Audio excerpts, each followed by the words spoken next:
All right, guys. Weapon Refinery predictions, projections, whichever way you want to call it. We'll start with Fjorm. This one's by Greid. Man, Leiptr. Can you guys believe it? Fjorm got left out of the Weapon Refines for 2 months. You know, we had this entire distant counter Weapon Refine set, and she wasn't a part of it. So I'm glad she now finally has something. All right, Leiptr, which was just counterattack regardless of foe's range before, is now, from Greid anyways, if foe initiates combat or if foe's HP is equals 100%, at start of combat, grants attack speed, defense, res +5, all stats +5, that's really good, and special cooldown charge +1 per unit's attack during combat. So your opponent attacks, you attack +1 per unit's attack. So not when she gets it. And then she attacks +1. I think that's the idea.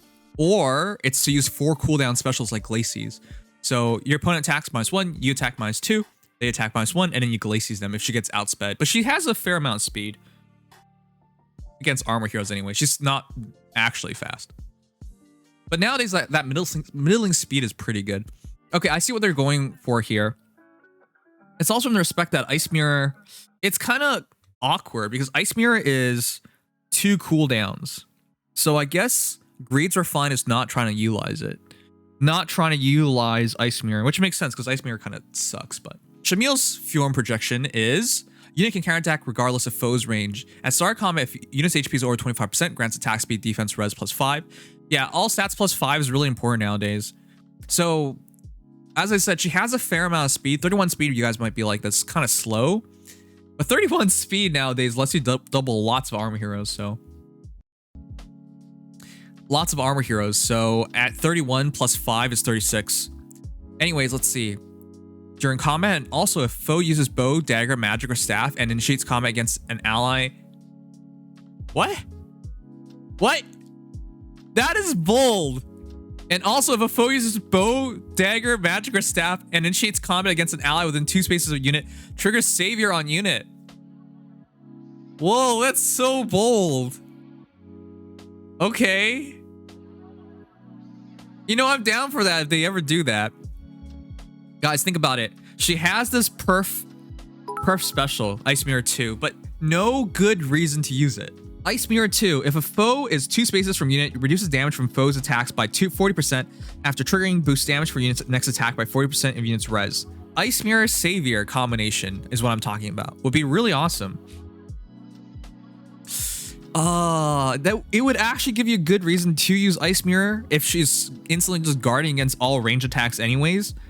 Now, her res isn't crazy. It's only 34 res at base. Mine's +3, so she's 35 res. But if you give her attack res bond, and you keep in mind both Leiptr refines are projected to add some kind of defense and res as well.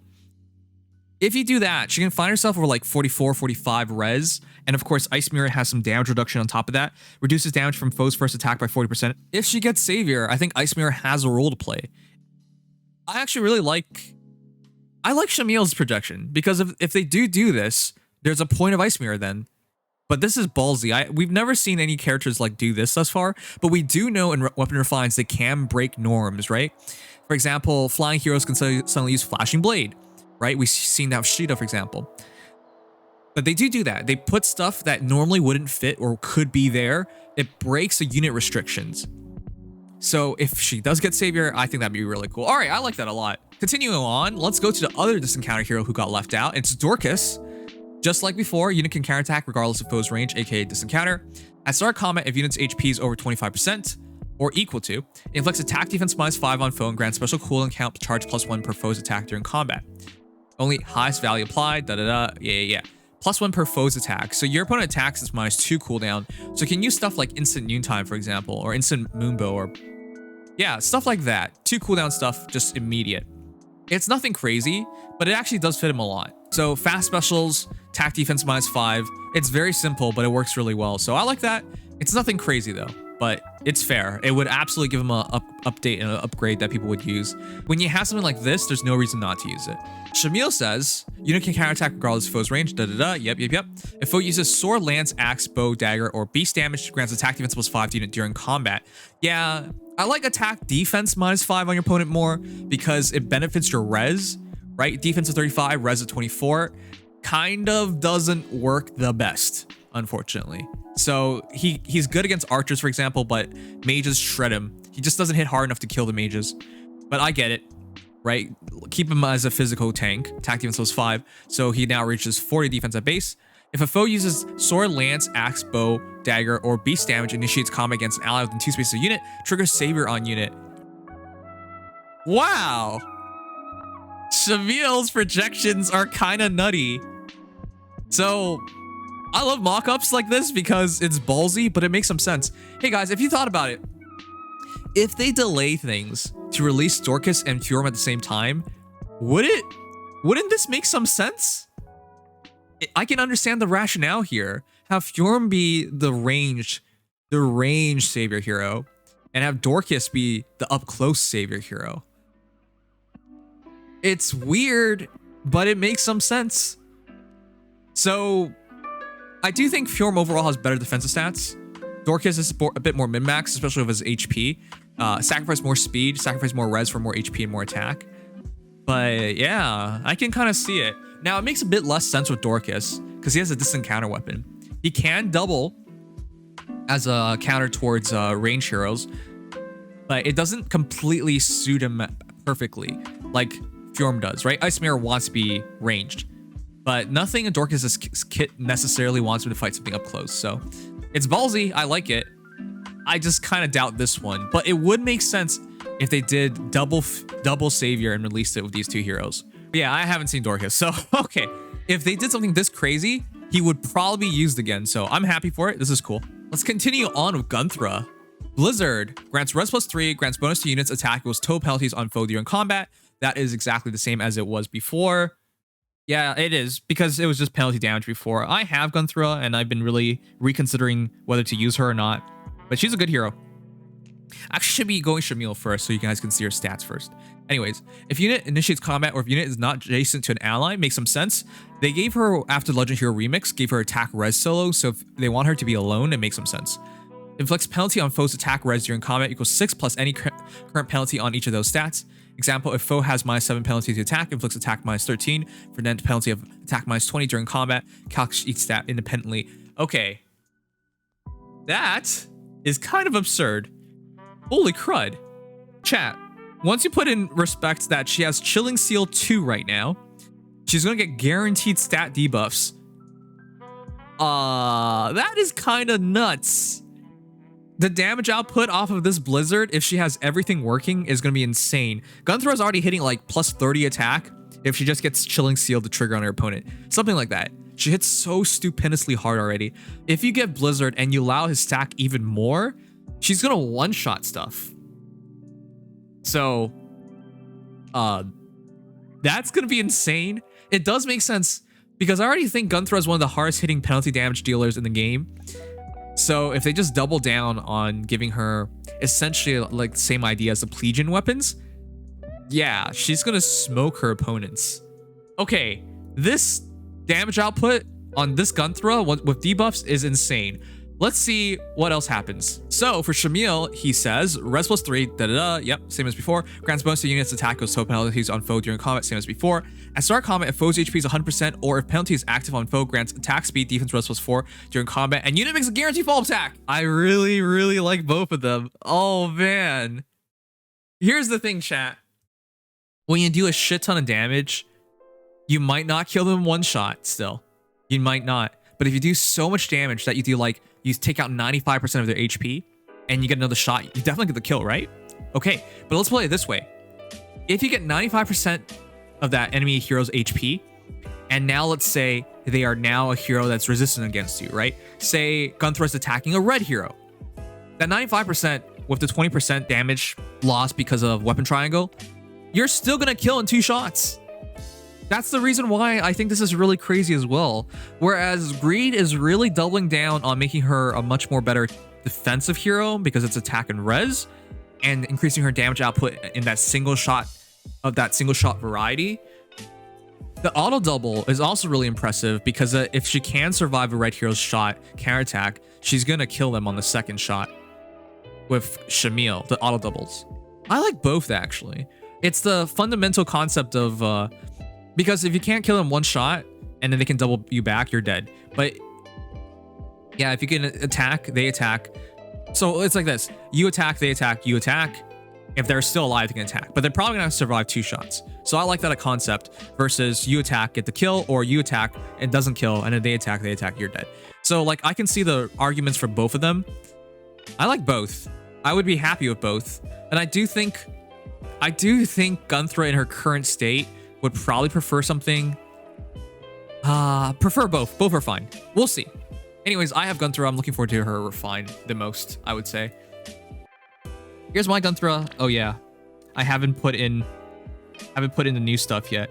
But Chilling Seal 2, at start of turn, inflicts attack speed defense res -7 on foes on the enemy team with the lowest defense through the next actions. Inflicts attack res -7 on foes within 2 spaces of foes on the enemy team with the lowest defense through their next actions. Chilling Seal just works on just about everybody. It captures so many heroes. And of course, she got attack res solo 4 as well. My Gunthra is +1 plus speed. I like Gunthra, so yeah, I like both of them. This is gonna be cool. All right, Spring Catria.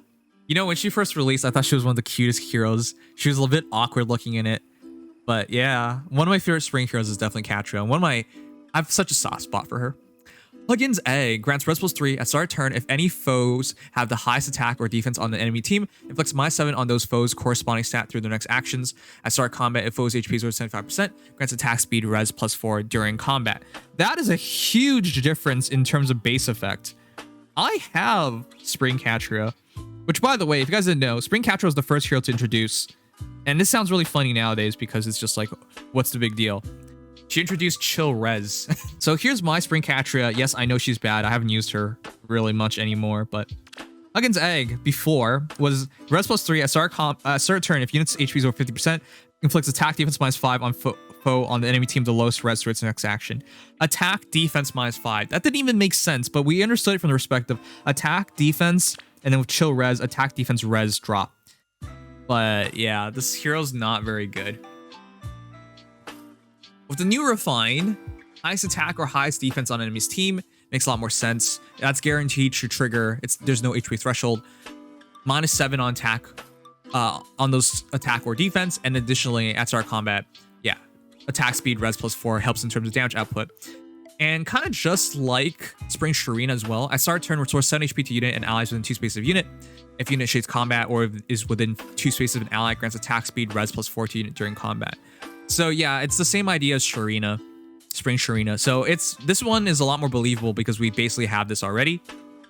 It's on a different color, on a different hero. But yeah, Huginn's Egg is just gonna be like Shireen's, Spring Shireen's weapon. So it makes some sense. For Shamil, Huginn's Egg is res +3 at start of turn if any foes have the highest attack or speed. Oh, from attack and defense to attack or speed. That makes more sense because she can benefit harder from those 2 stats. And it wouldn't get onto the issue of her running chill res as their inherent B skill. -7 on those foes' corresponding stats for the next actions. If unit shades combat or if unit is within 2 spaces of an ally, grants attack speed res +4 to unit during combat.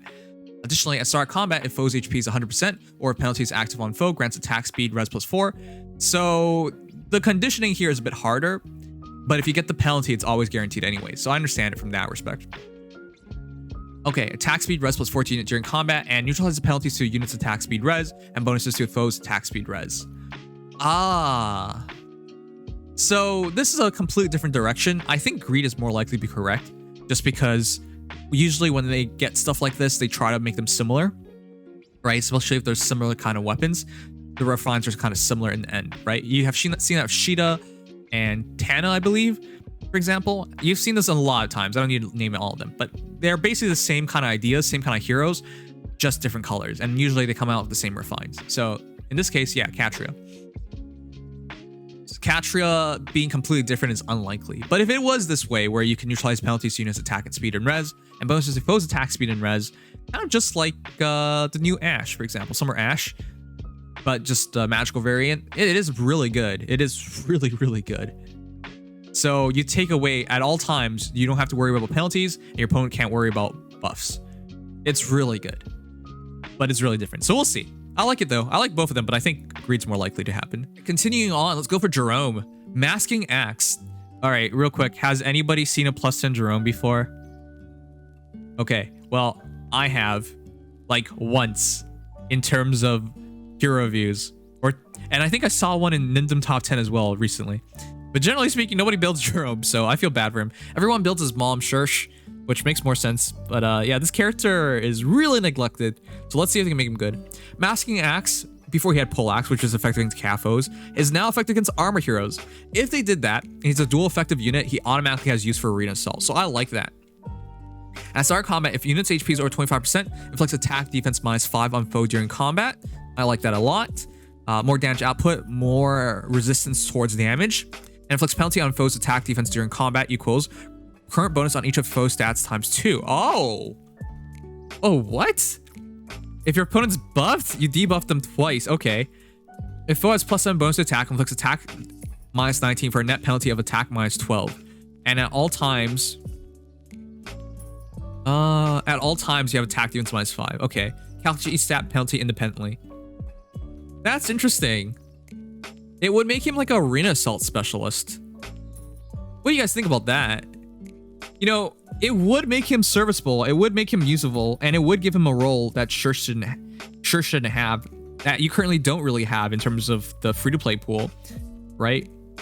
Because if you wanted effective against armor hero before, you could go for Frederick, for example, who's does a lot of damage and is good at one-shotting. If you want to just kill stuff in general with a green hero, you like with a Brave Axe, you go for Shursh. Like, you had a lot of options in terms of the green pool, and obviously you have the top tier green heroes like Ninja Hannah, and nowadays you even have Lex, for example, Killick. You got a lot of options back in the day, so even now. So this would give him something different because he's effective against armored and calves, and he's readily available. So I like this. I do. All right, but we'll see. We'll see. I hope it's something like this. That would make me be more inclined to make a Jerome. His actual base stats are 48 HP, 45 attack, 20 speed, 39 defense, and 19 res. Yeah, heavily min-max, low speed, low res for higher attack, higher defense, and pretty high HP. But then again, if you want to hear like that, usually just go with Shursh. So, following his mother's footsteps, completely giving up on what they were inherently good at. What was Shurshi's original weapon? Was it hammer? Like, I don't remember anymore. Nobody uses her original weapon. Everyone just switched to Brave Axe as soon as they could. She didn't come with Brave Axe, which is funny. Yeah, it was hammer. So just like his mother, he's ditched his weapon's entire specialization and gone to Brave Axe. Masking Axe. Masking Axe. That's such a dumb name. He's wearing a mask. Batman. He's the Fire Emblem Heroes version of Batman, or the Awakening version. Speed -5, unit attacks twice, even if foe initiates combat, unit attacks twice. So it's a true brave weapon, which gives him a huge advantage over his mother. So you're now weighing free-to-play availability versus using grails, but you at least get true brave on both phases. And it makes more sense because his defense is really good. So you would want to kind of use him like that. At start of combat, foe's HP is over 50%, inflicts attack defense -5 on foe during combat, inflicts penalty on foe's attack defense during combat. Penalty? Wow. Wait. This is the same idea. For example, if foe has +7 bonus to attack, inflicts attack -19 for a net penalty of attack -12, calculates each stat penalty independently. Huh. That's interesting. So instead of making him, it's the same idea essentially once you get to the weapons. Okay. So Greid likes the idea of double effectiveness, which I think makes a lot more sense and fits a lot more. Whereas with Jerome, it's following Shurshi's path of ditching the effective against weapon for just sheer damage output by getting a brave weapon. And this time it's a true brave weapon just like Lex. I like it. It makes sense. I like both of them. They both make sense, but I think Greid's is more likely. Final hero, probably the biggest one. Expiration from Grima. If foe's range goes 2 calcs damage using lower of foe's defense or res. Yeah. If foe initiates combat or if foe's HP is over 75%, at start combat, neutralizes penalties on unit and inflicts attack res -5 on foe during combat. Okay, very simple stuff.